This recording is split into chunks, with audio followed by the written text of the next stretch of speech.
let's have a look at the patch notes. So Storybook Brawl is updated to 67.4. Just yesterday, we introduced you to some of these heroes, but a change is already in the air. In this patch, they are going to have significant card and hero changes, so buckle up and come take a look. I've actually gotten surprisingly familiar, for those of you who are watching this possibly as a YouTube video rather than on stream, I've gotten surprisingly familiar with the meta of late. So I think I'm actually going to be able to spot the changes that they made for very specific reasons, because I've definitely seen a lot of the consistent, strong meta builds of late. So Midas, the old copy was you just need 2 copies to upgrade a character, but you can never find treasures. And now it's you only need 2 copies to upgrade a character, but they don't give you a treasure. So this means that you aren't locked out of all ways, possibly, of getting treasures in the entire game. I may actually just very quickly lower the volume back here for a second, a little bit loud in my ear while we're doing this. So this will still allow you to get like kidnapped quest minions from your enemy and then use those, have quest minions pop off yourself. I don't know if you can roll into them. I imagine you possibly can here. I don't know if King Midas really did need to be stronger. I have had really, really good successes with King Midas. And largely that seems to be within the realm of the fact that you can dominate the game early on by having some sort of a slay minion that's growing consistently, like 2 Vampires when you hit level 3, immediately becoming a gilded Vampire and then being able to get Grim Souls off the top of that and build an entire slay plan that doesn't really rely on Bad Moon or anything like that is very, very, very powerful. But I think the thing that I found really consistently powerful about King Midas is just buying things on pace would often give you enough power to get into the top 4, just by pure value of the fact that a lot of people would not have been able to get their builds together and would not be able to, match up against literally just double the stats of something on board, right? Like getting a Sleeping Princess 16/16 for the investment of possibly only 7 gold is insane that early. So I don't know if King Midas needed to be better. Personally, I've seen King Midas results between 4 and 1, and that seems to be pretty good, but it may just be people not necessarily playing around the new hero just that much yet. King Midas may turn everything he touches into gold. That doesn't mean he can't enjoy a quest or 2, so the quest characters will now be seen in the shop. Great. The Sphinx. Your shop sells an extra spell. Also, your spells are free the turn that you level up. And now this is only your spells are free the turn you level up. This significantly changes the value of the Sphinx. The Sphinx was really, really powerful because of the extra spell that is available in the store, giving you a lot more optionality in terms of the spells that you can end up casting. And because of that, you could more consistently run spell builds with the Sphinx, right? You could pretty reliably pick up all of the early game spell minions and be pretty happy that you were going to cast enough spells on pace to be able to really afford it. Whereas here, with only 1 spell in the store, if you really want to get value out of casting like a high cost spell on the turn that the Sphinx has gone off, I mean, you're going to need Crystal Ball, or you're probably going to have to roll. To be clear, though, the Sphinx has apparently been very, very powerful, so maybe it did need this result taken a little bit away from them. I do like that this makes it more special specifically for the Potion Master to have this effect as well. I do like at least that uniqueness that's added here. The Sphinx came out of the gates a bit stronger than we wanted. A combination of multiple free spells plus tons of selection was a riddle that wasn't difficult to solve at all. This change keeps the free spell aspect, which will pay off handsomely, but makes it a little trickier for the Sphinx to find all of the spells they are looking for. I'm going to suggest at this point that I think... Oh man, spell meta is very strong at the moment. I was about to say that I think that there should be a treasure on 2 that gives you the ability to get an extra spell in the store. That it would easily be the strongest level 2 treasure. I shouldn't say that. But it can't be a level 3 treasure because there's all like level 3 is already lousy with spell treasures. Level 4 just got a lot more spell treasures as well. Level 5 it probably wouldn't really be worth it at that point. I just really like the extra spell being sold, and I wish I could experience it on more characters. Card changes. Good boy. The old was give your good characters my attack and health this brawl, and the new is give your other good characters my attack and health this brawl. That does have really big implications. I'll read what they're saying about it first. One simple change, adding the word other, has big implications. Good Boy was perhaps too good, and by having the last breath affect your other characters, it no longer pumps itself via copycat, so a copycat in front of the Good Boy attacking and then Good Boy giving it stats to itself, which it can then donate again later, obviously. Trophy Hunter, obviously Good Boy slaying, or Phoenix Feather. Interesting. Phoenix Feather. I would have assumed that it would still count as an other one, the resurrected version of itself. But I guess because Phoenix Feather says when your highest attack character dies, resurrect it, it is referencing the exact same card. But this does mean that Mirror Mirror will still function. You'll have the ability for Good Boy to die, and then that summons a normal plain copy. So it would be an other. So the Good Boy would still be able to function with Mirror Mirror. But Mirror Mirror is a 7-cost treasure. It's not really worth planning around. But I guess, Phoenix Feather is also. This still leaves Good Boy as a powerful finisher for good teams, but makes some of those combinations less oppressive and opens the door for other late game combinations to flourish. I also see that Friendly Spirit is the next thing that's been changed here. Have they double whacked that build? Old. Last breath, give my attack and health. So yeah, it's the same change, right? It's to other rather than to itself. This is really bad for Trophy Hunter. Trophy Hunter just got made significantly worse. That's a real shame. That's a real shame. I don't know if I liked that Trophy Hunter was pretty locked into a meta of finding, like a Friendly Spirit or some, and then Grim Soul, and then Baba Yaga, and trying to go off in that direction. And I didn't love the fact that a lot of the time the success of that build was contingent upon Friendly Spirit's first or second trigger of its slay, its last breath as slay, because you're Trophy Hunter in this instance, giving its stats to itself and then propagating it to the rest of the board. Fine. Fair to change. It also was worth noting, it happened very consistently with Copycat as well. This is going to really, really, really hugely change the meta. Jormungand. Oh. Jormungand used to get plus 20/20 on Slay.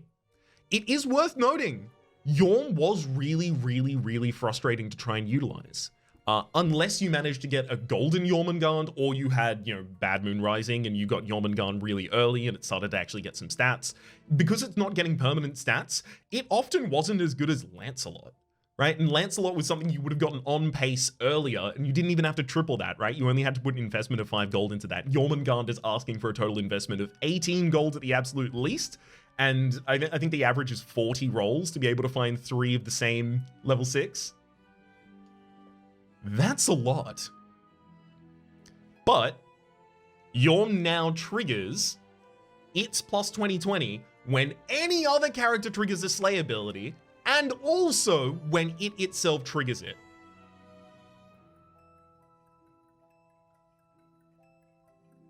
That's really good. And they've well identified the fact that Jormungand arrives at a time when you will already have Slay minions that you are more deeply invested in triggering their Slay triggers more consistently, and in fact, they are going to be on pace better than Jormungand will. And it's keyed into the fact that the only way then to make Jormungand significantly more powerful is to allow their triggers of Slay to buff Jormungand. One small concern in my mind here is Jormungand would likely want to be, relatively far up in the backline for this kind of situation. You're also then thinking Jormungand's in the backline. You're also thinking Baba Yaga's probably there in the backline. You want to multiply your slays in the front line. You're thinking Echo Wood probably makes its way into the backline. I mean, Jormungand's getting a ridiculous amount of stats per turn. If the Echo Wood ever goes off, great. The problem that this creates, in a little way, is competition for slay triggers on board. So you want your slay triggers to trigger in front of the Baba Yaga, right? So if you've got a Grim Soul, that's one of your reliable ways of triggering your slay triggers, you're going to want the only slay trigger that you have standing in front of Baba Yaga, or the only slay triggers you have standing in front of Baba Yaga. If Jormungand's in the back line, it still has a slay trigger on it. It may take the buffs from the Grim Soul, in which case you may be robbing yourself of, possibly like 40 worth of permanent stats on a Lancelot. Could be a bit of a problem. All right. Hey, Bossy's back from the dead. Just made a little bit more expensive. So it is now a 5 cost, and it is a 6/6 with +3 to the board. I'm gonna want to see some more dwarf changes before I really comment on that. It doesn't seem particularly important just yet. He's now level 5 character and has the stats and bonus to match. This gives dwarves back one of their leaders. Dwarves have felt completely out of the meta recently. I haven't encountered a dwarf build on my climb to Mythic at all. At all. I've seen dips into Triply, but literally just so that Triply gets stats from other things. Like, it's never dwarves. Princess White. Old, your dwarves have +1/+1. Yeah, that was really, really quite sad. Your dwarves in shop have +1/+2. That's really good. That's a huge buff here. So obviously she's no longer buffing just immediately the ones that you have on your field, but you're looking to buy Princess White before you buy your dwarves anyway. And this means that if you buy 3 dwarves, the tripled version of that dwarf is already going to have launched into it +3/+6 by default, just due to Princess White being there. Imagine that's a triply, that's +9/+18. That's really good. That is really good. She now buffs dwarves in your shop, which means they will get a permanent buff if you buy them, much like Fairy Tail. With the return of Bossy, we wanted to try something new for Princess White, and this gives dwarves another angle of attack. The Great Pumpkin King, with which you can easily dominate the entirety of Yu-Gi-Oh! Duels with Roses. Old, it was a level 6 10/10, and now it's a level 5 2/2? Does the same stuff? The Pumpkin is now a level 5 character, which means it'll be quite a bit easier to put together the evil pumpkin conks. How will you make use of a cheaper pumpkin that you see earlier in the game? Note the Great Pumpkin, like every other character that summons characters, can't summon copies of itself. I mean, it's interesting. It's definitely interesting. One of the problems that I have with this is that obviously it being a 5 cost means that it is going to summon a 4 cost in response. And a lot of the time when you wanted to summon 5 costs from your pumpkin blowing up, especially when you got into the later game, you really want it to be summoning things like the apple tree so that you can actually nullify the stats of one of your opponents. And the 4 costs, I guess Medusa's in there. No, Medusa's in there. That's a reasonable trade.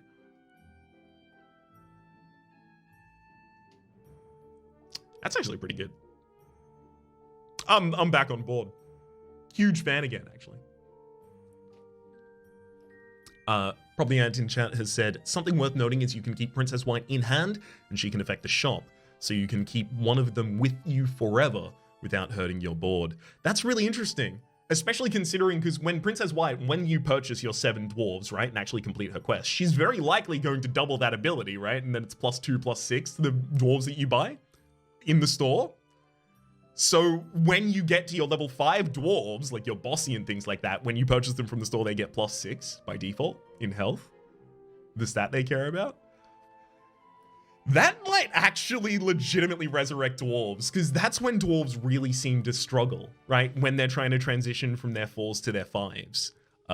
Because by that time, if your enemies consistently have the ability to do 10, 15, 20 damage, in a single hit, your Bossy isn't doing anything. Your Greedy isn't doing anything. None of that's happening for you. Okay. Next up, Shoulder Fairies. Stat change. Stat change triggers at the start of the brawl. Now, stats update in shop and lock in at start of brawl. What? Stats update during the shop. So during the shop phase, they'll update.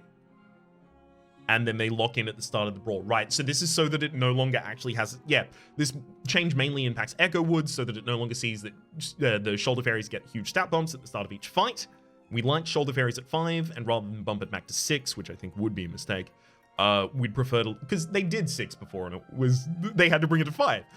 We'd prefer to limit the massive stat gain interaction with Echo Woods since the combination was proving to be a bit too strong. I had seen this being a little oppressive. There were probably like 2 games on my climb up to Mythic where the top player just generated enough stats with the Shoulder Fairies and Echo Woods that they're untouchable. Cool. Fine change. 9th Book of Merlin. It is now a level 6 treasure. The move is a quality of life move more than a power level move. When combined with a mimic and a board full of mages, the 9th level book experience isn't one you'd recommend to your local book club.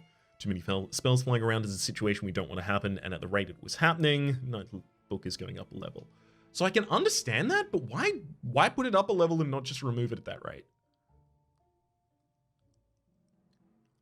Because, like, what spell build gets to 6 and looks for 9th Book of Merlin? By that point, you want the Wand of Weirding. I mean, sure, another option there, but, it feels so powered down in comparison to the other ones. Although, to be fair, 9th Book of Merlin has been a pretty frustrating thing to go up against. I've often had it just immediately 30 nuke one of my characters off the board or polymorph my strongest. I don't know, maybe this is fine. I reserve the right to generate an opinion on that later. Horn of Olympus has moved down to 4. I'm really excited by both of these 2 changes. So these are the support changes. And oftentimes, investing so much money into building up my supports meant that it was really late game before I actually started to get 5 cost and 6 cost treasures. And by that point, is the Horn of Olympus or Evil Eye really going to be the clincher? Like, I love them, and I want to be able to utilize them more. So the fact that they're moving down in rarity, to me, is incredible. I am extremely enthused. Both of them got bumped down a level. They're both fun, but underpowered at their current level. Pushing build-around treasures like these helps to open the door to more inventive squads. So sound the horn and get your supports ready. I will say, in particular, the fact that Baba Yaga can triple and give you Evil Eye. Delta Font is actually saying exactly that in chat right now. The fact that Baba Yaga can give you Evil Eye. Baba Yaga, when tripled, her ability is triple the slay ability of the minions in front of her, as well as give them +6 damage. So this will turn that into +12 damage, almost guarantee their slays, and sextuple.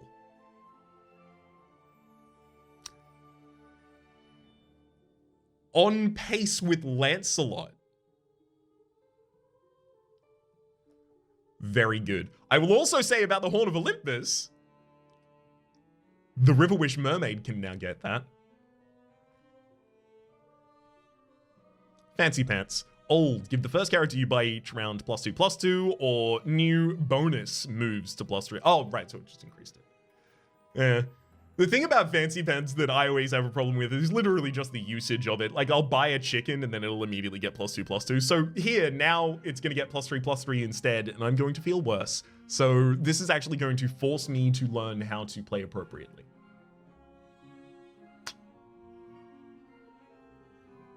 These pants weren't fancy enough. We heard your feedback and made them fancier. Additional diamond studs in the art didn't quite make it, but it's on our list. They've cut the Tree of Life. So Tree of Life was when one of your minions dies, one of your characters dies rather, full heal all of your other characters. It was weirdly not incredibly useful in almost any match that I've seen recently. And I don't know if that's because things are being more dominated by combos that reach higher numbers than the health of any creature on board, and then, healing all of your creatures if they still die in one hit doesn't really change anything. I don't know if that's why it wasn't particularly useful, but I will say, every time I saw it, I felt pretty bad about it. So seeing it less, I'm fine with that for the moment. Hidden Cache has already got removed as well. If I recall correctly, Hidden Cache is that the 2-cost treasure that if you lose a match gives you 3 health and 3 gold? I really actually liked that treasure. That was, for me, was get your money back from tripling this minion as well as some health. I don't love seeing that go. Hand of Vecna, this is going to be one of the ones that gives plus stats to your line if they die. Or rather, if someone in the line dies, give +1/+1. So for resummon builds and stuff like that. But again, resummon builds haven't been particularly strong recently either. I don't know if taking a tool away from it is the thing to make it more powerful though. They're all being cut in this patch. Tree of Life either did nothing or made a fight completely lopsided while triggering a bunch of animations. Fair. Hidden Cache and Hand of Vecna weren't fun enough to justify their slots, and cutting all 3 of these opens the door for more fun adventures. Consider the fact that rather than cutting these, what they've done is, increase the availability of every other treasure, right? If you think of this as I now am more likely to find other 4 costs, 2 costs, or 5 costs that I'd prefer, then I'm back on board. There's new art for the Ashwood Elm as well as Toil and Trouble. And are any of these reduced bonus shop time for slays? None of these seem particularly important to gameplay. So that's the patch as it stands. Well, I'm going to get immediately into playing some of this. Probably going to end up on the channel as well. Until then, see you around. So which is the new change you look forward to the most? It's the... I think it's actually Horn of Olympus. Think about this for a second. Horn of Olympus can be gotten from the Riverwish Mermaid tripling. It can be gotten from Sporko tripling. It can be gotten from Lady of the Lake tripling. Your entire front line gets +10 health.